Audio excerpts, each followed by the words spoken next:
करते हैं board paper 2024 से क्वेश्चन नंबर 20।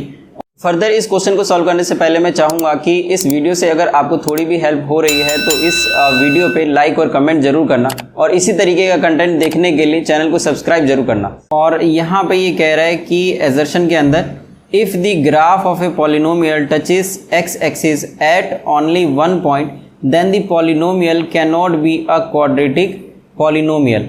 मतलब अगर यहाँ पर मैं एक ग्राफ बना के आपको समझाता हूँ कि जो एजर्शन है इसका वो ये क्या कह रहा है कि जैसे अगर मान लीजिए कि इस तरीके से एक्स एक्सिस है और इस तरीके से वाई एक्सिस है, तो इस जगह पे यहाँ पर है 0 और यहाँ पे है x और x डैश इस तरीके से।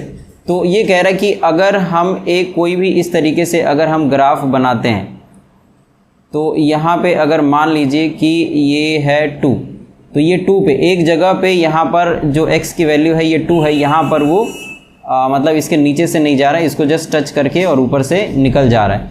तो यहाँ पे अगर सिर्फ इस x एक्सिस को एक पॉइंट पे अगर टच करता है इस जगह पे मतलब 2 पे, तो ये कह रहा है कि then the polynomial can not be a quadratic polynomial. तो ये बिल्कुल भी ट्रू नहीं होगा। तो इसीलिए ट्रू नहीं होगा क्योंकि यहाँ पर हमने एक तरीके से अगर कोई एक इक्वेशन देखे, जैसे मान लीजिए कि x square minus 4x plus 4 is equal to 0 होता है। तो आपको ये पता है कि ये क्वाड्रेटिक इक्वेशन है। क्यों क्वाड्रेटिक इक्वेशन है? क्योंकि जो डिग्री है इसकी 2 है, तो जिसकी भी डिग्री 2 होती है वो एक क्वाड्रेटिक पॉलिनोमियल होता है। और अगर हम इसका फैक्टर बनाएं तो इसका फैक्टर क्या बनेगा? तो ये हो जाएगा x square minus 2x plus 4 is equal to 0। और अगर हम इसका फैक्टर करें मतलब कॉमन ले इस तरीके से x माइनस 2 और इसमें से अगर कॉमन ले तो ये आ जाएगा x minus 2 again is equal to 0। तो यहाँ पर x माइनस 2 और x माइनस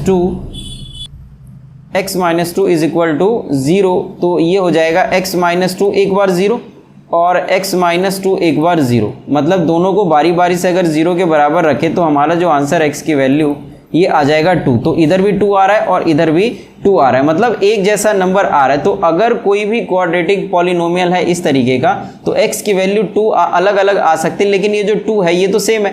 तो यहाँ पर इसी तरीके से जैसे ये ग्राफ बना हुआ है तो ये जो 2 है ये तो सेम है। तो ये कब होता है? जब अगर आपने क्वाड्रेटिक इक्वेशन में पढ़ रखा है कि जो d है अगर ये 0 के बराबर आ जाए तो तब यहाँ पर इक्वल रूट निकलता है, मतलब x की वैल्यू जो होती है वो सेम हो जाती है। तो यहाँ पर ये वही कंडीशन है कि जो वैल्यू है वो सेम है, x जो है वो 2 है।